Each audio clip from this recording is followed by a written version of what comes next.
ओम शांति।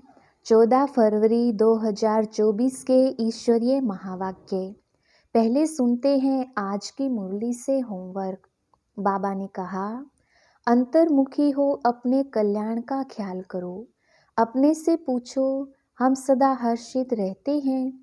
तो बाप बच्चों से पूछते हैं कि तुम यहाँ जब आते हो तो इन लक्ष्मी नारायण के और सीढ़ी के चित्र को देखते हो? एम ऑब्जेक्ट और 84 जन्मों का चक्र बिल्कुल सामने खड़ा है। यह दोनों चित्र विजिटिंग रूम में भी होने चाहिए। अपने से पूछना चाहिए कि हमारी वह अवस्था क्यों नहीं रहती? क्या कारण है जो हर्षित रहने में रोला पड़ता है? चलन को सुधारो, दैवी गुण धारण करो, करैक्टर अच्छे चाहिए। सदा स्मृति में रखना है कि हम बेहद बाप के स्टूडेंट हैं। बाप समान रहम दिल बन, कांटे से फूल बनना और दूसरों को फूल बनाना है। अंतर्मुखी बन अपने व दूसरों के कल्याण का चिंतन करना है। और अब सुनते हैं ईश्वरीय महावाक्य विस्तार से। मुरली का सार। मीठे बच्चे, अंतर्मुखी हो, अपने कल्याण का ख्याल करो। घूमने फिरने जाते हो तो एकांत में विचार सागर मंथन करो। अपने से पूछो, हम सदा हर्षित रहते हैं? प्रश्न, रहमदिल बाप के बच्चों को अपने पर कौन सा रहम करना चाहिए? उत्तर, जैसे बाप को रहम पड़ता है कि मेरे बच्चे कांटे से फूल बने। बाप बच्चों को गुलगुल बनाने की कितनी मेहनत करते हैं, तो बच्चों को भी अपने ऊपर तरस आना चाहिए कि हम बाबा को बुलाते हैं, हे पतित पावन आओ, फूल बनाओ। अब वह आए हैं तो क्या हम फूल नहीं बनेंगे? रहम पड़े तो देही अभिमानी रहें। बाप जो सुनाते हैं उसको धारण करें। ओम शांति। यह तो बच्चे समझते हैं यह बाप भी है, टीचर भी है, सतगुरु भी है। तो बाप बच्चों से पूछते हैं कि तुम यहाँ जब आते हो तो इन लक्ष्मी नारायण के और सीढ़ी के चित्र को देखते हो? जब दोनों को देखा जाता है तो एम ऑब्जेक्ट और सारा चक्र बुद्धि में आ जाता है कि हम देवता बनकर फिर ऐसे सीढ़ी उतरते आए हैं। यह ज्ञान तुम बच्चों को ही मिलता है। तुम हो स्टूडेंट। एम ऑब्जेक्ट सामने खड़ा है। कोई भी आए तो उनको समझाओ, यह एम ऑब्जेक्ट है। इस पढ़ाई से यह देवी देवता जाकर बनते हैं। फिर 84 जन्म की सीढ़ी उतरते हैं। फिर रिपीट करना है। बहुत इजी नॉलेज है, फिर भी पढ़ते पढ़ते नापास क्यों हो पड़ते हैं? उस जिस्मानी पढ़ाई से भी यह ईश्वरीय पढ़ाई बिल्कुल सहज है। एम ऑब्जेक्ट और 84 जन्मों का चक्र बिल्कुल सामने खड़ा है। ये दोनों चित्र विजिटिंग रूम में भी होने चाहिए। सर्विस करने के लिए सर्विस का हथियार भी चाहिए। सारा ज्ञान इसमें ही है। यह पुरुषार्थ भी हम अभी करते हैं। सतो प्रधान बनने के लिए बहुत मेहनत करनी है। इसमें अंतर्मुखी हो, विचार सागर मंथन करना है। घूमने फिरने जाते हो तो भी बुद्धि में यही होना चाहिए। यह तो बाबा जानते हैं कि नंबरवार हैं। कोई अच्छी तरह समझते हैं तो जरूर पुरुषार्थ करते होंगे अपने कल्याण के लिए। हर एक स्टूडेंट समझते हैं यह अच्छा पढ़ते हैं। खुद नहीं पढ़ते हैं तो अपने को ही घाटा डालते हैं। अपने को तो कुछ लायक बनाना चाहिए। तुम भी स्टूडेंट हो, सो भी बेहद बाप की। यह ब्रह्मा भी पढ़ते हैं। यह लक्ष्मी नारायण है मर्तबा और सीढ़ी है 84 जन्मों के चक्र की। यह पहले नंबर का जन्म, यह लास्ट नंबर का जन्म। तुम देवता बनते हो। अंदर आने से ही सामने एम ऑब्जेक्ट और सीढ़ी पर समझाओ। रोज आकर इनके सामने बैठो तो स्मृति आए। तुम्हारी बुद्धि में है कि बेहद का बाप हमको समझा रहे हैं। सारे चक्र का ज्ञान तुम्हारी बुद्धि में भरपूर है, तो कितना हर्षित रहना चाहिए। अपने से पूछना चाहिए कि हमारी वह अवस्था क्यों नहीं रहती? क्या कारण है जो हर्षित रहने में रोला पड़ता है? जो चित्र बनाते हैं उन्हों की बुद्धि में भी होगा कि यह हमारा भविष्य पद है, यह हमारी एम ऑब्जेक्ट है और यह 84 का चक्र है। गायन भी है सहज राजयोग। सो तो बाबा रोज समझाते रहते हैं कि तुम बेहद बाप के बच्चे हो तो स्वर्ग का वर्षा जरूर लेना चाहिए, और सारे चक्र का भी राज समझाया है तो जरूर वह याद करना पड़े। और फिर बातचीत करने के मैनर्स भी अच्छे चाहिए, चलन बहुत अच्छी चाहिए। चलते फिरते कामकाज करते बुद्धि में सिर्फ यही रहे कि हम बाबा के पास पढ़ने के लिए आए हैं। यह ज्ञान ही तुमको साथ ले जाना है। पढ़ाई तो सहज है, परंतु अगर पूरी रीति नहीं पढ़ेंगे तो टीचर को जरूर यह ख्याल रहेगा कि अगर क्लास में बहुत डल बच्चे होंगे तो हमारा नाम बदनाम होगा, इजाफा नहीं मिलेगा, गवर्नमेंट कुछ नहीं देगी। यह भी स्कूल है ना, इसमें इजाफा आदि की बात नहीं, फिर भी पुरुषार्थ तो कराया जाता है ना। चलन को सुधारो, दैवी गुण धारण करो, करैक्टर अच्छे चाहिए। बाप तो तुम्हारे कल्याण के लिए आए हैं, परंतु बाप की श्रीमत पर चल नहीं सकते। श्रीमत कहे यहाँ जाओ तो जाएंगे नहीं, कहेंगे यहाँ गर्मी है, यहाँ ठंडी है। बाप को पहचानते नहीं है कि कौन हमको कहते हैं। यह साधारण रथ ही बुद्धि में आता है, वह बाप बुद्धि में आता ही नहीं है। बड़े राजाओं का कितना सबको डर रहता है, बड़ी अथॉरिटी होती है। यहाँ तो बाप कहते हैं मैं गरीब निवाज हूँ, मुझ रचता और रचना के आदि मध्यांत को कोई नहीं जानते हैं। कितने ढेर मनुष्य हैं, कैसी कैसी बातें करते हैं, क्या क्या बोलते हैं। भगवान क्या चीज़ होती है यह भी जानते नहीं। वंडर है ना। बाप कहते हैं मैं साधारण तन में आकर अपना और रचना के आदि मध्य अंत का परिचय देता हूँ। 84 की यह सीढ़ी कितनी क्लियर है। बाप कहते हैं मैंने तुमको यह बनाया था, अब फिर बना रहा हूँ। तुम पारस बुद्धि थे, फिर तुमको पत्थर बुद्धि किसने बनाया। आधा कल्प रावण राज्य में तुम गिरते ही आते हो, अब तुमको तमो प्रधान से सतो प्रधान जरूर बनना है। विवेक भी कहता है बाप है ही सत्य, वह जरूर सत्य ही बताएंगे। यह ब्रह्मा भी पढ़ते हैं, तुम भी पढ़ते हो। यह कहते हैं मैं भी स्टूडेंट हूँ, पढ़ाई पर अटेंशन देता हूँ। एक्यूरेट कर्मातीत अवस्था तो भी बनी नहीं है। ऐसा कौन होगा जो इतना ऊंच पद पाने के लिए पढ़ाई पर ध्यान नहीं देगा। सब कहेंगे ऐसा पद तो जरूर पाना चाहिए। बाप के हम बच्चे हैं तो जरूर मालिक होने चाहिए। बाकी पढ़ाई में उतराई चढ़ाई तो होती ही है। अब तुमको एकदम ज्ञान का तंत मिला है, शुरू में तो पुराना ही ज्ञान था, धीरे धीरे तुम समझते ही आए हो। अभी समझते हैं ज्ञान तो सचमुच अभी हमको मिलता है। बाप भी कहते हैं आज मैं तुमको गुह्य गुह्य बातें सुनाता हूँ। फट से तो कोई जीवन मुक्ति पा नहीं सकता, सारा ज्ञान उठा नहीं सकता। पहले यह सीढ़ी का चित्र थोड़े ही था, अब समझते हैं बरोबर हम ऐसे चक्र लगाते हैं। हम ही स्वदर्शन चक्रधारी हैं। बाबा ने हम आत्माओं को सारे चक्र का राज समझा दिया है। बाप कहते हैं तुम्हारा धर्म बहुत सुख देने वाला है।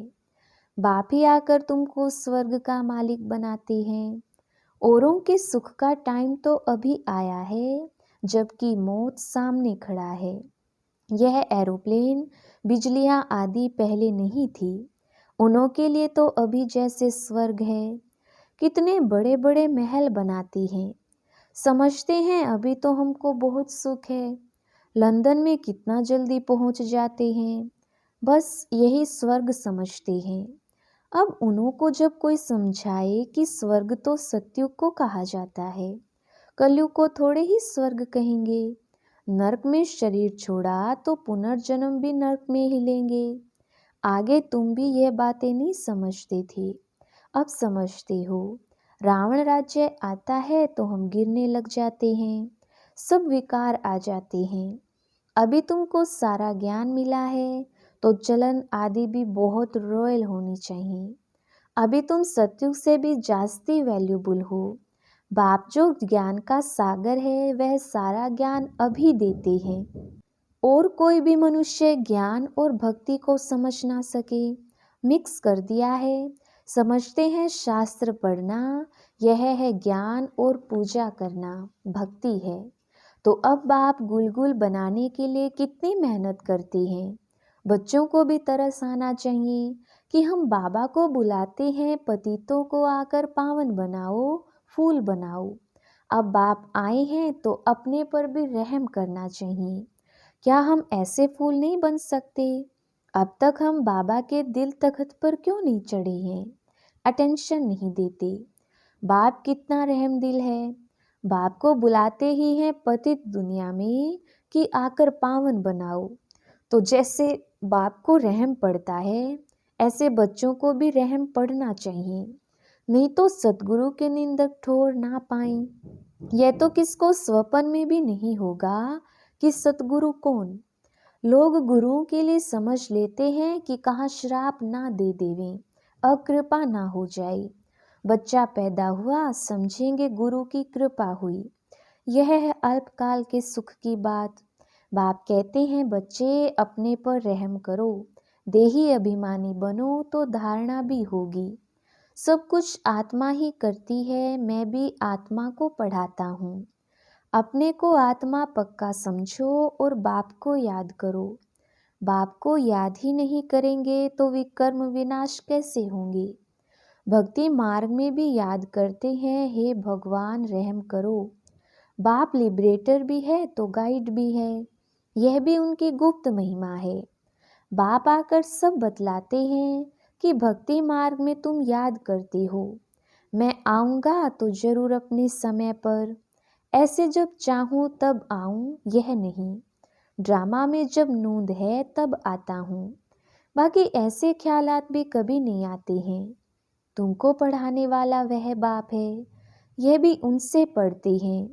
वह तो कभी भी कोई खता नहीं करते, किसको रंज नहीं करते। बाकी सब नंबरवार टीचर हैं। वह सच्चा बाप तुमको सत्य ही सिखलाते हैं। सच्चे के बच्चे भी सच्चे, फिर झूठे के बच्चे बनने से आधा कल्प झूठे बन पड़ते हैं। सच्चे बाप को ही भूल जाते हैं। पहले पहले तो समझाओ कि यह सतयुगी नई दुनिया है या पुरानी दुनिया है, तो मनुष्य समझे। यह प्रश्न बहुत अच्छा पूछते हैं। इस समय सभी में 5 विकार प्रवेश हैं, वहाँ 5 विकार होते नहीं। यह है तो बहुत सहज बात समझने की, परंतु जो खुद ही नहीं समझते तो वह प्रदर्शनी में क्या समझाएंगे। सर्विस के बदले डिस सर्विस करके आएंगे। बाहर में जाकर सर्विस करना मासी का घर नहीं है, बड़ी समझ चाहिए। बाबा हरेक की चलन से समझ जाते हैं। बाप तो बाप है, फिर तो बाप भी कहेंगे यही ड्रामा में था। कोई भी आता है तो ब्रह्मा कुमारी का समझाना ठीक है। नाम भी ब्रह्मा कुमारी ईश्वरीय विश्वविद्यालय है। नाम बाला भी ब्रह्मा कुमारियों का होना है। इस समय सब 5 विकारों में हिरे हुए हैं। उनको जाकर समझाना कितना मुश्किल होता है। कुछ भी समझते नहीं हैं, सिर्फ इतना कहेंगे ज्ञान तो अच्छा है, खुद समझते नहीं हैं। विघन के पीछे विघन पड़ता रहता है, फिर युक्तियां भी रचनी पड़ती हैं। पुलिस का पहरा रखो, चित्र इंश्योर करा दो। यह यज्ञ है, इसमें विघन जरूर पड़ेंगे। सारी पुरानी दुनिया इनमें स्वाहा होनी है, नहीं तो यज्ञ नाम क्यों पड़े। यज्ञ में स्वाहा होना है, इसका रुद्र ज्ञान यज्ञ नाम पड़ा है। ज्ञान को पढ़ाई भी कहा जाता है। यह पाठशाला भी है तो यज्ञ भी है। तुम पाठशाला में पढ़कर देवता बनते हो, फिर यह सब कुछ इस यज्ञ में स्वाहा हो जाता है। समझा वही सकेंगे जो रोज प्रैक्टिस करते रहेंगे। अगर प्रैक्टिस नहीं होगी तो वे क्या बात कर सकेंगे। दुनिया के मनुष्यों के लिए स्वर्ग अभी है, अल्पकाल के लिए। तुम्हारे लिए स्वर्ग आधा कल्प के लिए होगा। यह भी ड्रामा बना हुआ है। विचार किया जाता है तो बड़ा वंड्र लगता है। अब रावण राज्य खत्म हो, राम राज्य स्थापन होता है। इसमें लड़ाई आदि की कोई भी बात नहीं। यह सीडी देख लोग बड़ा वंड्र खाते हैं। तो बाप ने क्या क्या समझाया है, यह ब्रह्मा भी बाप से ही सीखा है, जो समझाते रहते हैं। बच्चियां भी समझाती हैं, जो बहुतों का कल्याण करते हैं उन्हों को जरूर जास्ती फल मिलेगा। पढ़े हुए के आगे अनपढ़े जरूर भरी ढोएंगे। बाप रोज रोज समझाते हैं अपना कल्याण करो। इन चित्रों को सामने रखने से ही नशा चढ़ जाता है। इसलिए बाबा ने कमरे में यह चित्र रख दिए हैं। एम ऑब्जेक्ट कितनी सहज है, इसमें करैक्टर्स बहुत अच्छे चाहिए।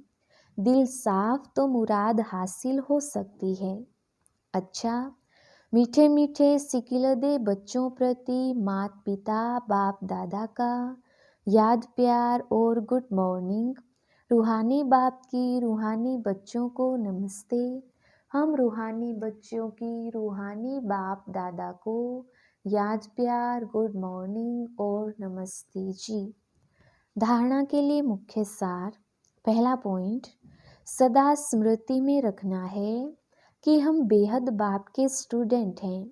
भगवान हमें पढ़ाते हैं, इसलिए अच्छी तरह पढ़कर बाप का नाम बाला करना है। अपनी चलन बड़ी रॉयल रखनी है। दूसरा पॉइंट, बाप समान रहमदिल बन कांटे से फूल बनना और दूसरों को फूल बनाना है। अंतर्मुखी बन अपने व दूसरों के कल्याण का चिंतन करना है। वरदान, हलचल में दिल शिकस्त होने के बजाय बड़ी दिल रखने वाले हिम्मतवान भव। विस्तार, कभी भी कोई शारीरिक बीमारी हो, मन का तूफान हो, धन में या प्रवृत्ति में हलचल हो, सेवा में हलचल हो, उस हलचल में दिल शिकस्त नहीं बनो, बड़े दिल वाले बनो। जब हिसाब किताब आ गया, दर्द आ गया, तो उसे सोच सोच कर दिल शिकस्त बन बढ़ाओ नहीं, हिम्मत वाले बनो। ऐसे नहीं सोचो हाय क्या करूं, हिम्मत नहीं हारो। हिम्मतवान बनो तो बाप दादा की मदद स्वतः मिलेगी। स्लोगन, किसी की कमजोरी को देखने की आंखें बंद कर मन को अंतर्मुखी बनाओ। अच्छा, ओम शांति।